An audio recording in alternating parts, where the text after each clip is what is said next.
Pag-usapan naman natin mga ka-GP Natics. Ito na nga yung kanina na sabi natin si Amy Marcos ang nasa likod. Pero yan ay spekulasyon lang. Ngayon mga kababayan, pwede bang ang dahilan ni Daryl Yap ay gusto lamang niyang sumikat at gusto lang niya ulit magkapera? Alam natin nung panahon na made in Malacanang, kumita talaga to, tumabo talaga ng pagkadami-daming pera. Mga kababayan, kaya lang ito, ang diba, tinanggihan na pala si Daryl Yap na gawin or i-produce yung The Rapist of Pepsi Paloma. Kaya lang itinuloy niya pa rin. Mga kababayan, ito po ang pahayag ni Christy Permin. Teka lang, Christy.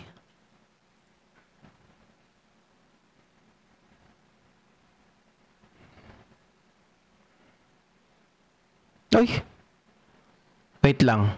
Ito pala.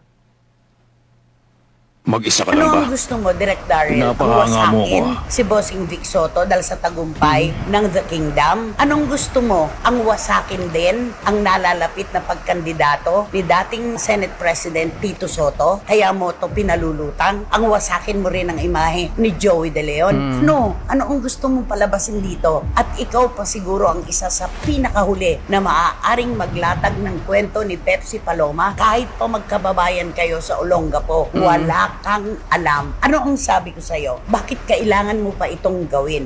Ano ang iyong layunin? Kasi ganito, pinag-usapan to. Oo, pinag-usapan. Pero ang tanong, pinaniwalaan ba? Sino magpo-produce? Okay, so sa part na yon mga kababayan, nagtanong daw sa kanya si Daryl Yap kung gusto daw ba itong i-produce, 'di ba, ng Viva. Tinanggihan siya. Ngayon, ang sinabi niya,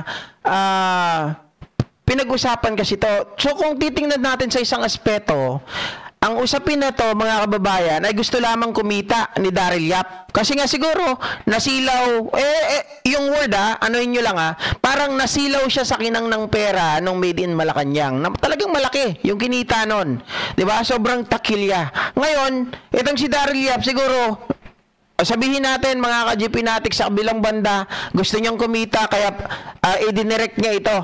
Diba? I-direct niya yung The Rapist of Pepsi Paloma. Gusto niya bang ulit kumita? Diba? Dahil pinag-usapan nga daw. So pag pinag-usapan, ibig sabihin, ito ay nagpasalin-salin sa dila ng mga kababayan natin. Pero sapat na ba yun, mga kababayan? Hindi ba tayo nag-iisip na kung ito ay pinag-usapan, may napatunayan ba? Kung ito ay pinag-usapan, may katotohanan ba? Kasi baka mamaya, ito yung iniisip ko tayo, hindi porket magkakapera tayo, kailangan na nating batikusin, kailangan na nating gumawa ng pelikula nang walang pahintulot sa tunay. Mga kababayan, yung mga taong involved doon sa mga pangyayari na yon, hindi ka pwedeng basta-basta gagawa ka na lang ng pelikula at babanggitin pa yung pangalan ng mga tao na wala kang takot. Unless ikaw po ay may tawag dito, meron ka talagang masasabi nating ebidensya, enough basis, 'di ba? Para mapatunayan yung mga pangyayari na sila talaga ang nang-rape kay Pepsi Paloma. But kung wala, mga kababayan, yan ay paninirang puri lamang. Kasi kailangan mag-substantiate yung evidence mo doon sa mga aligasyon. Pero kung wala kang ebidensya, mga kababayan, pwede ka sanang magpaalam doon sa mga taong involved. Diba, kumatok ka naman, respeto. Anong alam mo dyan, Daryl Yap? Napakabata mo pa, matanda pa nga ako sa iyo Mukha lang akong 25, pero mas matanda ako dyan kay Daryl Yap. Diba? Oh. Tapos sasabihin mo, alam mo yung mga ganyan? O sabihin, kasi yung sinasabi ng iba, nakausap daw niya yung nanay, nakausap daw niya yung kapatid. O, bakit? Sabihin natin kung nakausap yung nanay o kapatid, sila lang ba yung involved? O, kung totoo yung mga pangyayari na hindi sana, inilaban nila sa korte. Wala naman napatunayan. Diba?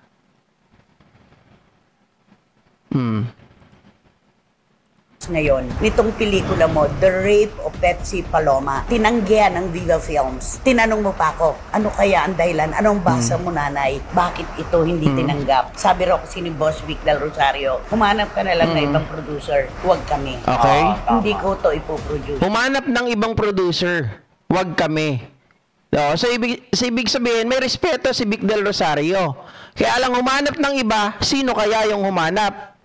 Sino kaya yung nahanap? Di ba? Andun yung respeto, di ba? Yung importansya, yung pagpapahalaga sa isang pinagsamahan at pagkakaibigan. Kaya, Direk Darrell, magmumugka at baka sakaling gumaganda ang pananaw mo sa buhay. Hindi tama yan. Mangwawasak ka ng tao nang hindi alam ng publiko kung ano ang iyong gustong mangyari. Sino ang magpo-produce? Yan ang katanungan ngayon. Ang magpo-produce yan ay katulad lang din ni Direk Darrell Yap na merong layuning wasakin ng mga pangalan. Exactly. Mga ka-GP Natics, ako naniniwala. 'Di ba? Walang ibang magpo-produce niyan kung hindi yung mayroong kapakinabangan. Kaya nga kanina, na-content natin, sino kaya yung nasa likod ng... kasi sabi nila, sabi ng politiko, sabi ng impact leadership, ay... allegedly, si Amy Marcos ang nasa likod. 'Di ba? Kung titingnan natin, mga kababayan, may point naman sila. Kaya lang wala tayong katibayan. Pero sabi, according nga dito sa opinion ni Christopher Min, ang magpo-produce nito ay yung mga taong makikinabang din sa pelikula. 'Di ba? Sino ba yung una? Natuturo talaga, mga kababayan. Doon. Yun lang yun.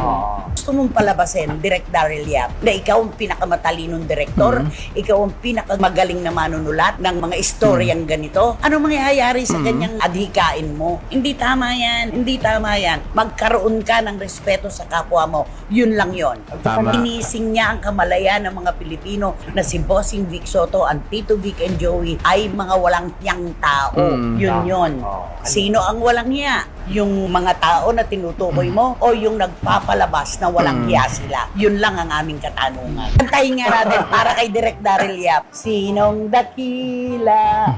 Sino ang tunay na baliw? Patay tayo dyan. Makapiright pa tayo dito, no? Sinong mapalad? Sinong tumatawag ng habag? Yan bang sinilang? Na ang pag-iisip ay lubos o gustang isip, ngunit sa pag-ibig ay kapos. Nako, may pinapatamaan, hindi ko magets kung ano yung kinakanta nila, mga kababayan. Kaya lang, eto nga, di ba? Babalik na naman tayo sa katanungan. Sino ba ang mga taong makikinabang sa paggawa ng pelikula na to? Sino ba ang masisira nila? Siyempre, ang masisira dyan, yung Tito Vic and Joey. Sino ang makikinabang, mga kababayan? Kung ang pag-uusapan natin ay panahon ng eleksyon, syempre yung mga taong kalaban sa politika, 'di ba? Para hindi makapasok itong mga tao na pasok sa Magic 12. Yung mga sasabihin natin, baka ang nasa likod ng mga taong ito ay yung mga taong wala na sa number 1 to 12. Yung gustong makapasok. Wala naman tayong ibang iisipin dito eh. Mga kababayan, meron pa ba? Bakit ngayon? Tingnan natin. Sino kaya ang lalabas? O sino kaya yung maglalakas ng loob na magsasabi ako ang producer niyan? Kasi baka mamaya hanggang ngayon itago pa rin eh, mga kababayan. 'Di ba? Ngayon nakita natin. May katotohanan ba? Bakit kinakatigan ng korte? 'Di ba pinatigil yung teaser? So, ibig sabihin, mga kababayan, noon pa man, tapos na kasi yung usapin na yan, yung kaso na yan. Walang nangyari. So, kaya kinakatigan ito ng korte ngayon, mga kababayan, maliwanag na ito ay paninirang puri na. Kasi, kung sa korte nga dati, hindi na patunayan ito eh. Hindi na pakulong. Yung Tito Vic and Joey, hindi sila nagkakaso. Walang matibay na ebidensya laban sa kanila. So, kung gagamitin ngayon ito at lantarang babanggitin yung pangalan nila, halatado na mayroong gumagamit sa direktor na to, hindi lang dahil sa pera para siya ay kumita at tumabo ulit ng kikitain. Hindi ko alam kung bago to i-produce o bago ito i-direct, may nag-produce na at may nagbayad na sa kanya. 'Di ba? At kung sino man yon, mga kababayan, malamang tama yung sinabi ni Christopher Min na yung mga taong makikinabang, diba? Makikinabang kapag ipinalabas at masira ang mga taong ito, sila Tito Vic and Joey, lalo na itong sila Tito Zen na tumatakbo ngayon sa midterm election. Sabi ni Mona Nases, ang dumi ng politics. Naku po, yun nga eh. Sobrang dumi ng politics natin, 'di ba? Gumagamit ng mga maruruming taktika para lang manalo. Oh.